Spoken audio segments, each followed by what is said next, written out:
हमारे देश में सभी धर्म के लोग रहते हैं और छोटी बड़ी सभी प्रकार की बातें होती है, लेकिन सबसे बड़ी बात यह है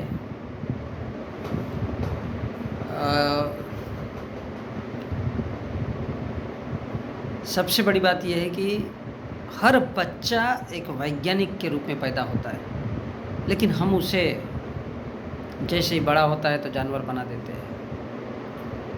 हम उसे मनुष्य और इंसान के बीच का अंतर नहीं समझा पाते और हम उसे पूजा पाठ की तरफ लेकर के चलते हैं। वैज्ञानिक होने का अर्थ क्या है? वैज्ञानिक होने का अर्थ है अगर आप अपने बच्चे को देखते हो, जब छोटा होता है और जैसे ही चलना और बोलना सीखता है, अगर आप उसे हॉस्पिटल में लेके जाओगे तो वो पूछता है इसको क्या हुआ। आपको समझाना होता है कि इसके पैर की हड्डी टूट गई। आपको समझाना होता है कि बेटा इसका हादसा हो गया, इसके साथ एक्सीडेंट हो गया, शायद जिंदा रहेगा भी नहीं। उसको नहीं पता जिंदा रहना क्या है, मरना क्या है, लेकिन उसके दिलो दिमाग में सवाल ये उठता है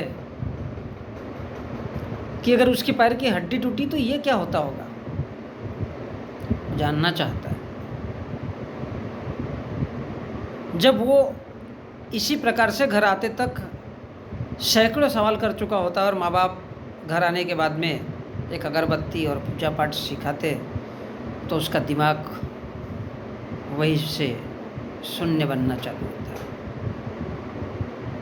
और जब उसका दिमाग ही ख़त्म हो जाए, सड़ जाए, तब वो बड़ा होकर के चाहे कितना भी बड़ा कुछ काम कर ले, वो कभी सफल नहीं हो सकता। क्योंकि हम मनुष्य हैं और हम मनुष्यों को कभी भी शोभा नहीं देता है किसी भी प्रकार की अवधारणा, किसी भी प्रकार का धर्म या किसी भी प्रकार की किसी की कही हुई बात को मान लेना। मैं छोटे बच्चों की बात आज इसलिए कर रहा हूँ क्योंकि हर घर में बच्चा जब जन्म लेता है और हम उसको अच्छा एजुकेशन और सब कुछ समझाने के बजाय हम उसको ये समझाते कि बेटा हमारे धर्म ने हमको यही समझाया। अब आप चाहे हिंदू हो, मुसलमान हो, सिख हो या फिर ईसाई क्यों ना हो, बच्चा हमेशा वैज्ञानिक के रूप में पैदा होता है। उसकी आंखें खुली होती है, जब भी वो किसी नई चीज़ को देखता है माँ बाप से सवाल कर बैठता है और हम उसको यही से बेवकूफ़ बनाना शुरू करते हैं और उसे हम फिर से किसी चर्च, किसी मंदिर या किसी मस्जिद में लेकर जाते हैं और हम यहाँ से उसको एक प्रकार से वो माँ बाप ही उसको बैल बनाना शुरू कर देते हैं। हमारे देश में सबसे ज़्यादा लोग इसमें माहिर है, अपने ही बच्चे को जानवर बनाने के लिए। वो उसे खुली सोच कभी नहीं देना चाहते क्योंकि जो ज़िंदगी उन्होंने जी है उनको उससे हट के कभी भी कुछ दिखाना ही नहीं चाहते। तो ये हमारे देश के लोगों की सोच, उनकी बुद्धि, उनके सोचने का तरीका इन सब बातों पर डिपेंड करता है कि वो कौन है और कैसा है। हम उसको या हम छोटे बच्चे को कभी भी सही तरह का रास्ता नहीं दिखा पाते और यही वजह है कि भारत में वैज्ञानिकों की संख्या बहुत कम होती है। और अगर वो वैज्ञानिक है तो भी वो उस दिशा में काम नहीं कर पाता क्योंकि वो किसी की बात का विरोध नहीं कर पाता। जहाँ से धर्म की बात निकली तो वो कितना भी बड़ा प्रोफेसर हो, कितना भी बड़ा साइंटिस्ट हो या कितना भी बड़ा और भी किसी पद पर जाकर बैठा हुआ इंसान ही क्यों ना हो, कहीं ना कहीं वो धार्मिक होता है और इसी वजह से वो किसी भी बड़े क्षेत्र को या बड़ी वैज्ञानिक की सोच या बड़ी खोज को भारत में नहीं खोजता। ये ज़रूर है कि जिस इंसान के साथ जैसा हादसा, जैसा वातावरण बीतता है, वो कहीं ना कहीं उसमें उसकी छाप होती है। और हम मनुष्य है, इस बात को हमें कभी नहीं भूलना चाहिए कि हम इंसान हैं, मनुष्य है।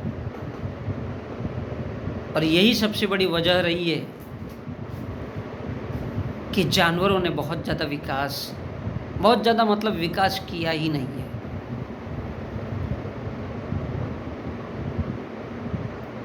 इसलिए उनके कभी हम लोगों को घर बनते हुए नहीं देखे गए। उन लोगों ने कभी भी अपना बस खाना, टॉयलेट जाना और सेक्स करना, इसके अलावा उन्होंने तीसरी चीज़ अर्थात संतान उत्पत्ति और इसके अलावा कभी उन्होंने कुछ सोचा नहीं है।